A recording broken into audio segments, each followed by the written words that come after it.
First Chronicles 19 through 21. Now it came about after this that Nahash, the king of the sons of Ammon, died, and his son became king in his place. Then David said, I will show kindness to Hanun the son of Nahash, because his father showed kindness to me. So David sent messengers to console him concerning his father. And David's servants came into the land of the sons of Ammon to Hanun to console him. But the commanders among the sons of Ammon said to Hanun, Do you think that David is honoring your father, and that he has sent comforters to you? Have his servants not come to you to search, to demolish, and to spy out the land? So Hanun took David's servants and shaved them, and cut off their robes in the middle as far as their buttocks, and sent them away. Then certain people went and told David about the men. He sent messengers to meet them, because the men were very humiliated. And the king said, Stay at Jericho until your beards grow back, then return. When the sons of Ammon saw that they had made themselves repulsive to David, Hanun and the sons of Ammon sent 1,000 talents of silver to hire for themselves chariots and horsemen from Mesopotamia, Aram, Maacah, and Zobah. So they hired for themselves 32,000 chariots, and the king of Maacah and his people, who came and camped opposite Medeba. And the sons of Ammon gathered together from their cities and came to the battle. When David heard about it, he sent Joab and all the army, the mighty men. The sons of Ammon came out and drew up in battle formation at the entrance of the city, and the kings who had come were by themselves in the field. Now when Joab saw that the battle was set against him at the front and at the rear, he selected warriors from all the choice men in Israel, and lined them up against the Arameans. But the remainder of the people he placed under the command of Abishai his brother, and they lined up against the sons of Ammon. And he said, If the Arameans are too strong for me, then you shall help me. But if the sons of Ammon are too strong for you, then I will help you. Be strong, and let's show ourselves courageous, for the benefit of our people, and the cities of our God. And may the Lord do what is good in his sight. So Joab and the people who were with him advanced to battle against the Arameans, and they fled from him. When the sons of Ammon saw that the Arameans had fled, they also fled from his brother Abishai, and entered the city. Then Joab came to Jerusalem. When the Arameans saw that they had been defeated by Israel, they sent messengers and brought out the Arameans who were beyond the Euphrates River, with Shophash, the commander of the army of Hadadezer, leading them. When it was reported to David, he gathered all Israel together and crossed the Jordan, and came upon them and drew up in formation against them. And when David drew up in battle formation against the Arameans, they fought against him. And the Arameans fled from Israel. And David killed of the Arameans 7,000 charioteers and 40,000 foot soldiers, and he put Shophash, the commander of the army, to death. So when the servants of Hadadezer saw that they had been defeated by Israel, they made peace with David, and served him. So the Arameans were not willing to help the sons of Ammon any more. Then it happened in the spring, at the time when the kings go out to battle, that Joab led out the army and ravaged the land of the sons of Ammon, and came and besieged Rabbah. But David stayed in Jerusalem, and Joab struck Rabbah and overthrew it. David took the crown of their king from his head, and he found it to weigh a talent of gold, and there was a precious stone in it, and it was placed on David's head. And he brought out the spoils of the city, a very great amount. He brought out the people who were in it, and put them to work at saws, iron picks, and axes. And David did the same to all the cities of the sons of Ammon. Then David and all the people returned to Jerusalem. Now it came about after this, that war broke out at Gezer with the Philistines. Then Sibbecai the Hushathite killed Sippai, one of the descendants of the giants, and they were subdued. And there was war with the Philistines again. And Elhanan the son of Jair killed Lami, the brother of Goliath the Gittite, the shaft of whose spear was like a weaver's beam.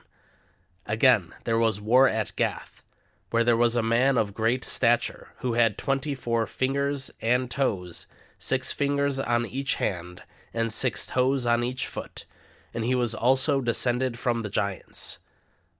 When he taunted Israel, Jonathan the son of Shemaiah, David's brother, killed him. These were descended from the giants in Gath, and they fell by the hand of David, and by the hand of his servants. Then Satan stood up against Israel, and incited David to count Israel. So David said to Joab and to the leaders of the people, "Go, count Israel from Beersheba to Dan, and bring me word so that I may know their number." But Joab said, "May the Lord add to his people 100 times as many as they are. My lord the king, are they not all my lord's servants? Why does my lord seek this thing? Why should he be a cause of guilt to Israel?" Nevertheless, the king's word prevailed against Joab. Therefore Joab departed and went throughout Israel, and came to Jerusalem. Then Joab gave the number of the census of the people to David. Israel was 1,100,000 men in all who drew the sword, and Judah was 470,000 men who drew the sword. But he did not count Levi and Benjamin among them, because the king's command was abhorrent to Joab. Now God was displeased with this thing, so he struck Israel. David said to God, "I have sinned greatly by doing this thing.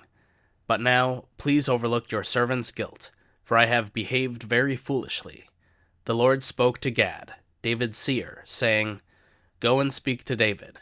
This is what the Lord says. I extend to you 3 choices. Choose for yourself one of them, which I will do to you." So Gad came to David, and said to him, "This is what the Lord says.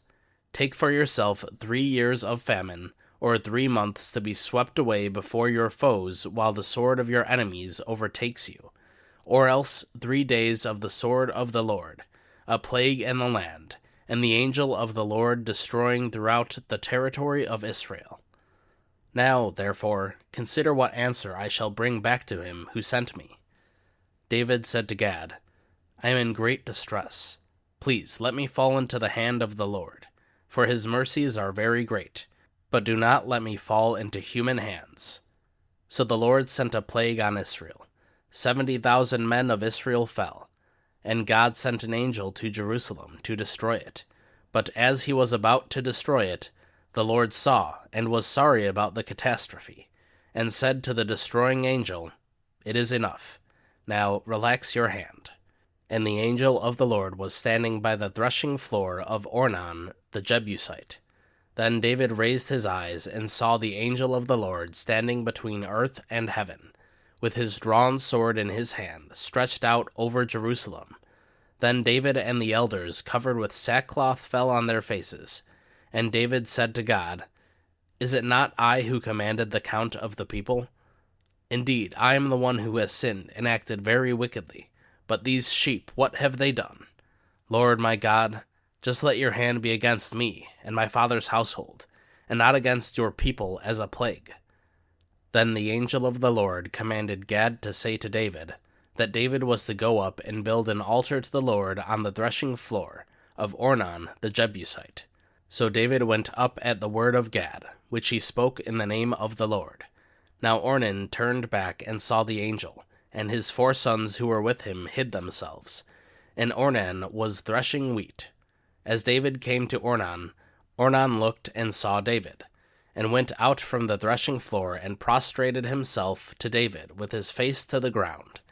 Then David said to Ornan, "Give me the site of this threshing floor, so that I may build on it an altar to the Lord. You shall give it to me for the full price, so that the plague may be brought to a halt from the people." But Ornan said to David, "Take it for yourself, and may my lord the king do what is good in his sight. See, I am giving the oxen for burnt offerings, and the threshing sledges for wood, and the wheat for the grain offering. I am giving it all." Nevertheless, King David said to Ornan, "No, but I will certainly buy it for the full price, for I will not take what is yours for the Lord, nor a burnt offering, which costs me nothing. So David gave Ornan 600 shekels of gold by weight for the site. Then David built an altar there to the Lord, and offered burnt offerings and peace offerings, and he called to the Lord. And he answered him with fire from heaven on the altar of burnt offering. The Lord commanded the angel, and he returned his sword to its sheath. At that time, when David saw that the Lord had answered him on the threshing floor of Ornan the Jebusite, he offered sacrifice there, for the tabernacle of the Lord, which Moses had made in the wilderness, and the altar of burnt offering were on the high place at Gibeon at that time. But David could not go before it to inquire of God, for he was terrified by the sword of the angel of the Lord.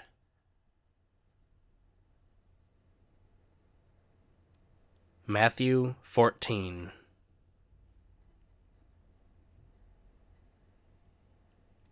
At that time Herod the Tetrarch heard the news about Jesus, and said to his servants, "This is John the Baptist. He himself has been raised from the dead, and that is why miraculous powers are at work in him."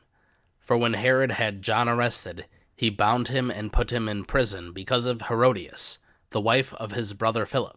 For John had been saying to him, "It is not lawful for you to have her." Although Herod wanted to put him to death, he feared the crowd, because they regarded John as a prophet. But when Herod's birthday came, the daughter of Herodias danced before them, and pleased Herod, so much that he promised with an oath to give her whatever she asked. And after being prompted by her mother, she said, "Give me the head of John the Baptist here on a platter." Although he was grieved, the king commanded it to be given because of his oaths and his dinner guests. He sent word and had John beheaded in the prison.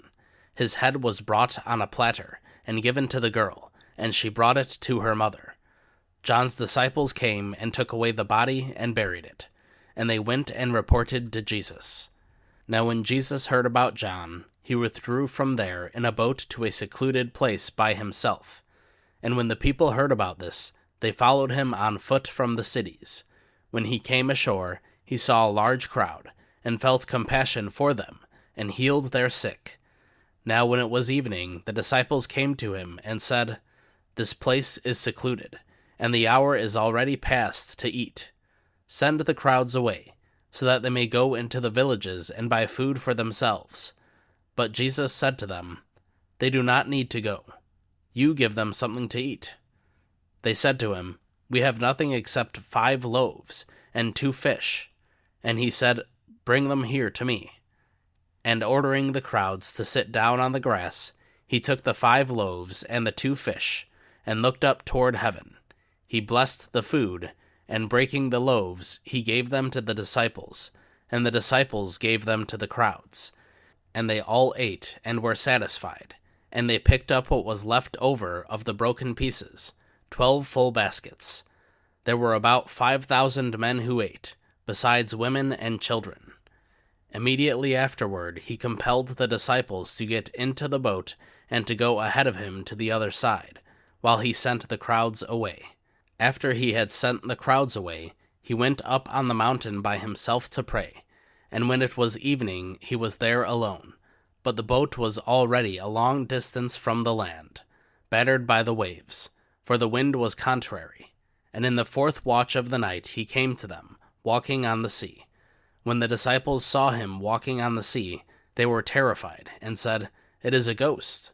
And they cried out in fear. But immediately Jesus spoke to them, saying, "Take courage, it is I. Do not be afraid." Peter responded and said to him, "Lord, if it is you, command me to come over to you on the water." And he said, "Come." And Peter got out of the boat and walked on the water, and came toward Jesus. But seeing the wind, he became frightened. And when he began to sink, he cried out, saying, "Lord, save me." Immediately Jesus reached out with his hand and took hold of him, and said to him, "You of little faith, why did you doubt?" When they got into the boat, the wind stopped, and those who were in the boat worshipped him, saying, "You are truly God's Son." When they had crossed over, they came to land at Gennesaret. And when the men of that place recognized him, they sent word into all that surrounding region, and brought to him all who were sick. And they pleaded with him that they might just touch the border of his cloak, and all who touched it were cured. Acts 10:1-22. Now there was a man in Caesarea named Cornelius, a centurion of what was called the Italian cohort, a devout man and one who feared God with all his household, and made many charitable contributions to the Jewish people, and prayed to God continually. About the 9th hour of the day, he clearly saw in a vision an angel of God who had just come in and said to him, "Cornelius." And he looked at him intently and became terrified, and said, "What is it, Lord?" And he said to him, "Your prayers and charitable gifts have ascended as a memorial offering before God. Now dispatch some men to Joppa, and send for a man named Simon, who is also called Peter. He is staying with a tanner named Simon, whose house is by the sea." When the angel who spoke to him left, he summoned 2 of his servants and a devout soldier from his personal attendants. And after he had explained everything to them, he sent them to Joppa. On the next day, as they were on their way and approaching the city, Peter went up on the housetop about the 6th hour to pray. But he became hungry and wanted to eat.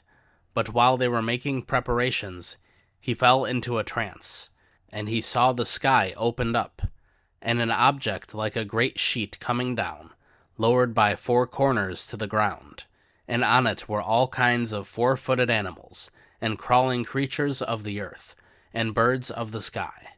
A voice came to him, "Get up, Peter, kill and eat." But Peter said, "By no means, Lord, for I have never eaten anything unholy and unclean." Again a voice came to him a second time, "What God has cleansed, no longer consider unholy." This happened 3 times, and immediately the object was taken up into the sky. Now, while Peter was greatly perplexed in mind as to what the vision which he had seen might mean, behold, the men who had been sent by Cornelius had asked directions to Simon's house, and they appeared at the gate, and calling out, they were asking whether Simon, who was also called Peter, was staying there. While Peter was reflecting on the vision, the Spirit said to him, "Behold, 3 men are looking for you. But get up, go downstairs, and accompany them without misgivings, for I have sent them myself." Peter went down to the men and said, "Behold, I am the one you are looking for. What is the reason for which you have come?"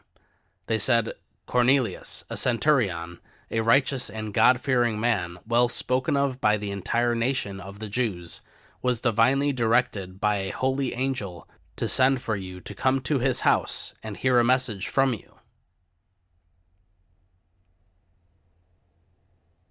Proverbs 6:1-11. My son, if you have become a guarantor for your neighbor, or have given a handshake for a stranger, if you have been ensnared by the words of your mouth, or caught by the words of your mouth, then do this, my son, and save yourself. Since you have come into the hand of your neighbor, go, humble yourself, and be urgent with your neighbor to free yourself.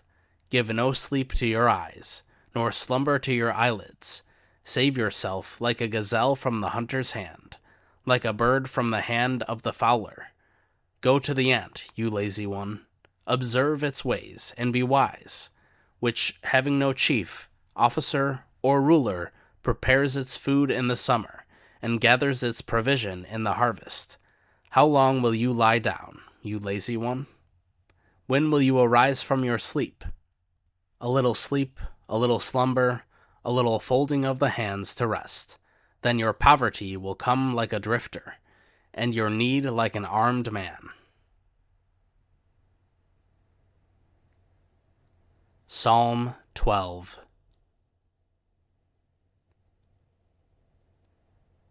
Help, Lord, for the godly person has come to an end, for the faithful have disappeared from the sons of mankind. They speak lies to one another, They speak with flattering lips and a double heart. May the Lord cut off all flattering lips, the tongue that speaks great things, who have said, with our tongue we will prevail. Our lips are our own. Who is Lord over us? Because of the devastation of the poor, because of the groaning of the needy, now I will arise, says the Lord. I will put him in the safety for which he longs. The words of the Lord are pure words, like silver refined in a furnace on the ground, filtered 7 times. You, Lord, will keep them. You will protect him from this generation forever. The wicked strut about on every side, when the vileness is exalted among the sons of mankind.